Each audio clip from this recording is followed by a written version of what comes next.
যেহেতু রমাদানুল মুবারক এটা কোরআন নাজিলের মাস, আল্লাহ তাআলা বলছেন শাহরু রমাদান আল্লাযী উনজিলা ফীহিল কুরআন। রমাদান তো এমন মাস যে মাসে আল্লাহ তাআলা কোরআন নাজিল করেছেন। সো এটা কোরআনকে উদযাপনের মাস, কোরআনের সাথে নতুন করে সম্পর্ক গড়বার মাস, বেশি বেশি কোরআন তেলাওয়াত করবার মাস। নফল আবাদতের যে লিস্ট আছে তার মধ্যে সবচেয়ে শ্রেষ্ঠ নফল আবাদত হচ্ছে কোরআন তেলাওয়াত করা, এবং সেটার মোক্ষম সময় হচ্ছে রমাদানুল মুবারক। আমরা প্রত্যেকেই জানি যে এই মাসে তেলাওয়াত করে, তেলাওয়াত করার যে একটা আবহ, যে একটা ইমেজ, যে একটা পরিবেশ, এবং যেরকম একটা মজা পাওয়া যায়, বছরের অন্য কোনো মাসে কিন্তু ওই ফিলিংটা আমাদের আসে না। সো এই সুযোগটাকে আমাদের কাজে লাগানো, আমরা যেন প্রতিদিন কোরআনের তেলাওয়াত করি। এবং তেলাওয়াত করার ক্ষেত্রে অবশ্যই ধীরস্থির ভাবে তেলাওয়াত করতে হবে। আমরা অনেকে তাড়াহুড়ো করে তেলাওয়াত করি। হাদিসে এসেছে রুব্বা কারিন লিল কোরআন ওয়াল কোরআন ইয়ালআনু। কোরআনের অনেক তেলাওয়াতকারী আছে যাদেরকে কোরআন রহমত দেওয়ার পরিবর্তে লাআনত দেয়, কার্ডস করে, অভিসম্পাত করে। তাই তাড়াহুড়ো করে আমরা যেন কোরআন তেলাওয়াত না করি। রমাদান আসলেই দেখা যায় কিছু কিছু মানুষ কোরআন খতম করবার জন্য উঠে পড়ে লাগে।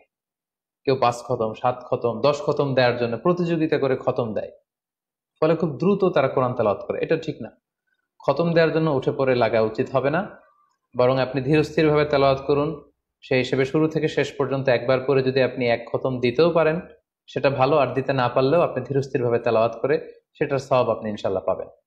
তাহলে তেলাওয়াত করার ক্ষেত্রে প্রথম রিমাইন্ডার হচ্ছে তাড়াহুড়ো করে তেলাওয়াত করা যাবে না। 2 নম্বর হচ্ছে যদি সুযোগ হয় অর্থ বুঝে তেলাওয়াত করা। আমরা কয়েকটা সূরা স্পেসিফাই করতে পারি যে এই রমাদানে আমি এই সূরাটা পড়বো, এই রমাদানে এই সূরার শুরু থেকে শেষ পর্যন্ত এর মর্মার্থ, এর বঙ্গানুবাদ, এর যে শিক্ষা লেসন, এটা আমি জানবার চেষ্টা করব। সম্মানিত দিনী ভাই এবং বোনেরা, কোরআন হচ্ছে এমন একটি কিতাব, যারাই এই কোরআনের সাথে সম্পর্ক জুড়ে দিয়েছে, যারাই এই কোরআনকে হৃদয়ে ধারণ করেছে, তারাই সম্মানিত হয়েছে। একটু খেয়াল করে দেখুন, সাইয়েদনা জিবরিল আলাইহিস সালাম উনি কোরআন নিয়ে আসমান থেকে পৃথিবীতে নেমেছিলেন। কোরআনকে নিয়ে আসার কারণে উনি হয়েছেন শ্রেষ্ঠ ফেরেশতা। আল্লাহ রাসূল সাল্লাল্লাহু আলাইহি ওয়াসাল্লামের উপর কোরআন নাজিল হয়েছিল, তাই তিনি হয়েছেন শ্রেষ্ঠ রাসূল। এই রমাদান মাসে কোরআন নাজিল হয়েছে, তাই রমাদান মাস হচ্ছে 12টা মাসের শ্রেষ্ঠ মাস, সাইয়্যিদুশ শুহুর। কদরের রাতে এই কোরআন নাজিল হয়েছিল, তাই কদরের রাত হচ্ছে পৃথিবীর শ্রেষ্ঠ রাত। আমরা উম্মতে মুহাম্মাদি, আমাদের উপর কোরআন নাজিল হয়েছে, তাই আমরা হয়েছি খায়রু উম্মাহ, শ্রেষ্ঠ জাতি। আমাদের মধ্য থেকেও যারা কোরআনের সাথে অ্যাটাচমেন্টকে বাড়াবে, কোরআনকে যারা ধারণ করবে, তারা হবে পৃথিবীর শ্রেষ্ঠতম মানুষ। তাই আসুন কোরআন উদযাপনের এই মাসে আমরা যেন বেশি বেশি কোরআনের সাথে সম্পর্ককে নতুন করে আবার নবায়ন করি।